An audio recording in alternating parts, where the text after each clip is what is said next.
Ya, saudara, kami akan beralih ke video call bersama dengan Ketua MUI Kota Palu terkait dengan persiapan Idul Fitri di masa pandemi COVID-19. Saat ini sudah tersambung dengan Bapak Profesor Dr. Haji Zainal Abidin Ya, melalui sambungan by ya. phone ya. Baik. Assalamualaikum warahmatullahi wabarakatuh.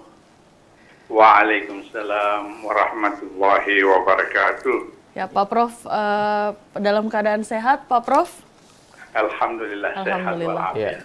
Ya, baik. Pak Prof, kita akan membahas sedikit terkait dengan persiapan Idul Fitri yang memang sesaat lagi akan kita jelang begitu, dan terkait dengan Fatwa Majelis Ulama nomor 28 tahun 2020 yang sudah mengeluarkan panduan kaifiat takbir dan sholat Idul Fitri pada saat pandemi.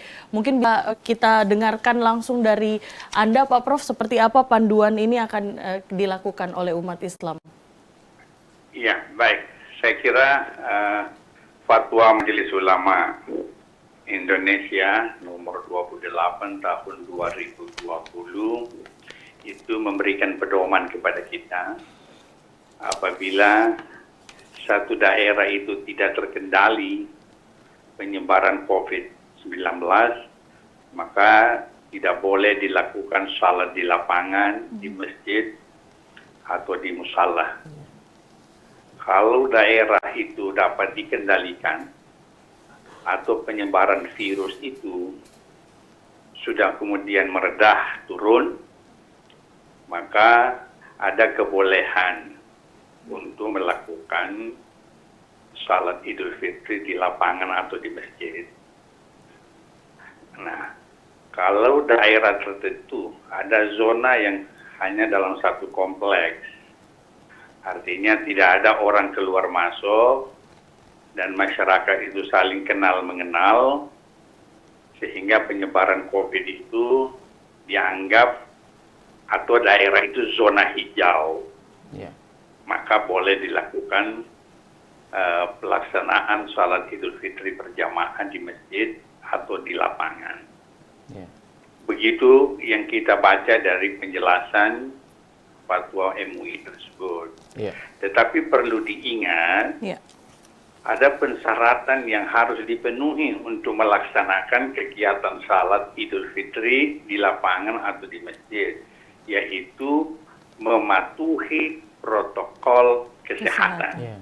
Artinya social distancing, physical distancing, pakai masker, cuci tangan, dan lain-lain sebagainya. Ini harus yang menjadikan syarat utama pelaksanaan kegiatan itu. Kalau kita tidak mampu melaksanakan syarat-syarat ini, sebaiknya, itulah yang kemudian ada poin tertentu menyebut dibolehkan melakukan salat Idul Fitri di rumah masing-masing, baik berjamaah dengan keluarga atau secara pribadi sendiri-sendiri. Pak Prof, untuk di Kota Palu sendiri berarti boleh seperti saja apa? Ya untuk melakukan sholat Idul Fitri di masjid, atau seperti apa nih keputusan dari MUI Kota Palu? Nah, kalau kita mengacu tadi pada fatwa MUI soal terkendali, tidak terkendali, daerah yang bebas COVID-19, maka yang paling tahu soal itu adalah pemerintah Kota Palu. Baik.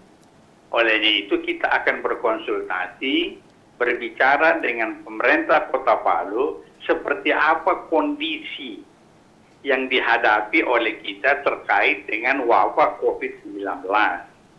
Kalau pemerintah menyebutnya sebagai hampir semua daerah sudah terkonfirmasi virus atau ada ODP atau PDP dan seterusnya, dan menurut pemerintah daerah kita rawan, apalagi tingkat penularannya semakin hari semakin meningkat, maka kemungkinan besarnya kita tidak melakukan salat Id di masjid atau di musala, apalagi kalau di lapangan. Protokol kesehatan itu sangat tidak memungkinkan dilakukan di lapangan. Siapa yang bisa mengawasi orang pakai masker atau tidak? Siapa yang bisa mengawasi orang social distancing antara satu jamaah dengan jamaah yang lain? Artinya kalau di lapangan kecil kemungkinan dilaksanakan protokol kesehatan. Kalau protokol kesehatan tidak bisa digunakan, dilaksanakan, maka kemungkinan kecil juga bisa melakukan salat di lapangan. Begitu juga di masjid. Yeah. Kalau kita tidak mampu melakukan pengawasan terhadap jamaah yang datang, dengan protokol kesehatan tadi sebagai syarat utama, maka kemungkinan besar juga tidak melakukan salat id di masjid atau di musala karena tidak memenuhi kriteria yang kita maksudkan tadi. Itulah sebabnya kita akan menanyakan kepada pemerintah Kota Palu seperti apa tingkat penyebaran COVID di Provinsi Sulawesi Tengah di Kota Palu. Tapi trennya sepertinya meningkat. Trennya meningkat, memang meningkat sejauh ini memang terus meningkat begitu Pak Prof. Artinya memang dalam waktu dekat kita akan mendapatkan seperti misalnya fatwa atau surat edaran dari MUI Kota Palu terkait dengan hal tersebut dalam waktu dekat ini.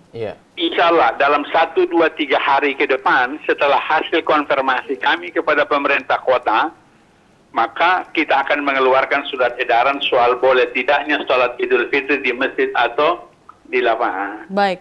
Apalagi nanti ada resikonya. Kalau misalnya sebahagian kita sarankan untuk bisa melakukan salat karena daerah-daerah hijau, tetapi tidak menutup kemungkinan kawan-kawan yang dari daerah merah, karena di daerah merah itu tidak ada salat Idul Fitri berjamaah, maka boleh jadi mereka datang ke daerah hijau. Itu artinya kita kembali lagi melakukan social distancing dan lain sebagainya.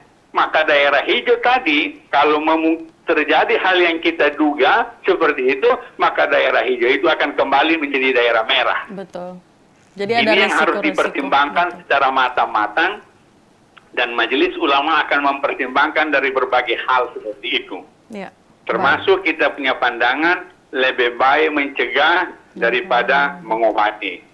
Apalagi selama ini himbauan-himbauan kita, salat Jumat saja yang wajib itu kita sudah ganti dengan salat Zuhur di rumah masing-masing. Apalagi nanti salat Idul Fitri itu hukumnya sunnah muakkad. Bukan wajib. Nah, logika kita akan berkata, sedangkan yang wajib kita bisa lakukan di rumah atau kita ganti dengan salat Zuhur di rumah, apalagi lagi kalau cuma salat Idul Fitri yang hukumnya sunnah muakkad. Ini yang perlu kita berikan penjelasan kepada masyarakat bahwa keselamatan jiwa manusia itu harus lebih utama dari pelaksanaan ajaran agama. Berarti artinya ajaran agama itu masih banyak alternatif. Kalau tidak bisa salat di masjid, bisa salat di rumah. Kalau tidak bisa, ada alternatif yang bisa diberikan oleh agama, tetapi keselamatan jiwa seperti sekarang ini sepertinya tidak ada alternatif lain kecuali mencegah daripada mengobati. Betul, Pak Prof. Berarti memang situasi dan kondisi ini tergantung dari daerah masing-masing ya. Walaupun memang fatwa MUI mengeluarkan dari pusat, tapi menyesuaikan daerah masing-masing. Namun juga ada beberapa tanggapan seluruh masyarakat yang juga mengatakan kalau memang ternyata masjid sampai tidak dibuka, masa bandara saja bisa dibuka begitu Pak Prof. Masjid pada saat orang Idul Fitri tidak bisa dibuka. Tanggapan Pak Prof bagaimana? Iya, saya kira kan sebenarnya kalau saya mendengar, itu bukan bandingan antara masjid dengan bandara. Ya kan, artinya begini, di bandara dibuka kelonggaran itu kan menurut informasi yang saya terima dan saya baca dari Kementerian Perhubungan, orang boleh berangkat kalau ada surat bebas COVID-19. Perlu diluruskan. Ya kan begitu, ada beberapa syarat yang harus dipenuhi. Keberangkatannya dalam rangka pelaksanaan tugas yang berkaitan dengan membantu orang sakit, mengantar orang sakit, atau membawa sampel-sampel swab dan lain sebagainya.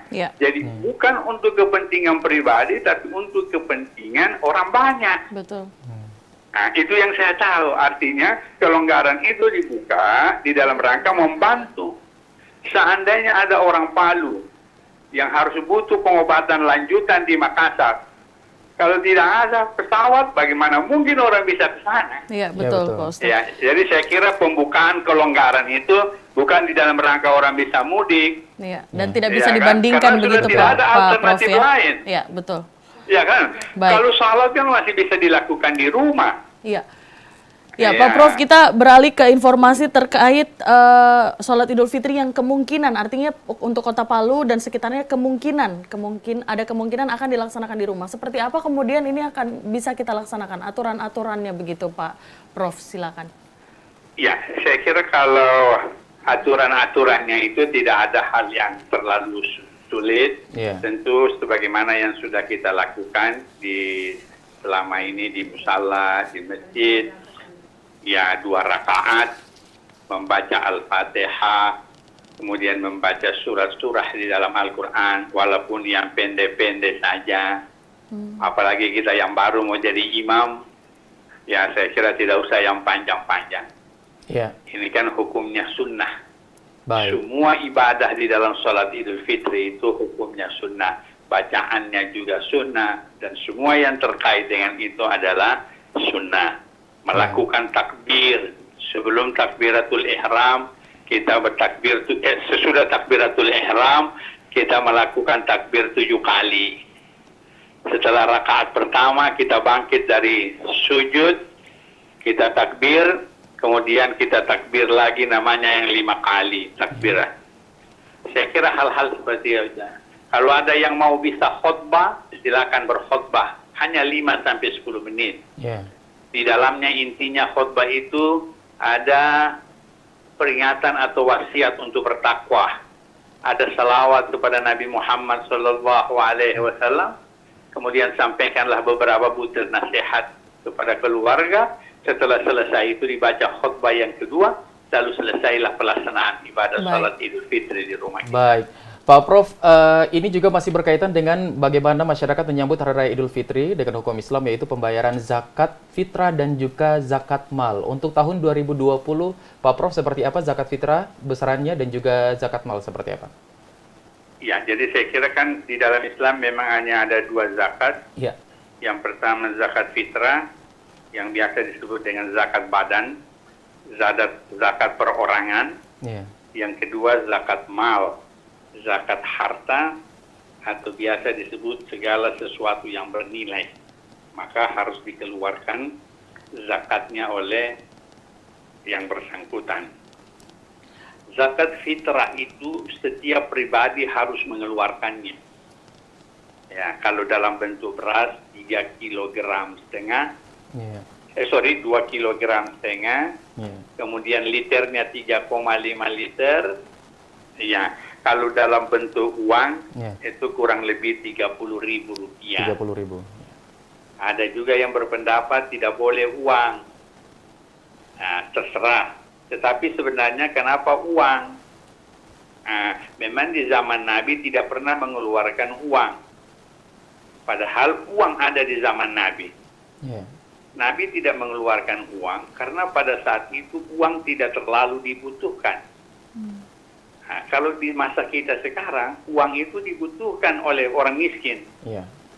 Boleh jadi dia sudah dapat beras, dia sudah dapat yang lainnya, tapi dia tidak bisa membeli untuk bisa menggunakan beras-beras itu. Katakan lauk pauknya, dan lain-lain sebagainya lah, rempah-rempah untuk menikmati hari kemenangan itu kan tidak mungkin dia makan beras saja. Baik. Nah, olehnya itu kan ada yang beras, boleh ada yang uang, sehingga orang miskin itu bisa membelikan sesuatu yang di luar beras agar dia bisa menikmati hari raya. Zakat mal juga begitu. Zakat mal ini tidak terkait dengan Ramadan. Yang penting sudah cukup masanya 1 tahun, kemudian ukuran atau nisabnya sudah cukup. Kalau seseorang memiliki harta, misalnya dalam bentuk emas 83 gram, atau dalam bentuk uang sekarang kalau harga emasnya 500.000 berarti uang 41 juta sekian. Artinya kalau dia sudah memenuhi uang jumlahnya 41 juta sekian, lalu genap sudah 1 tahun uang itu tidak digunakan, maka wajib zakatnya dikeluarkan 2,5%. Baik, 2,5%.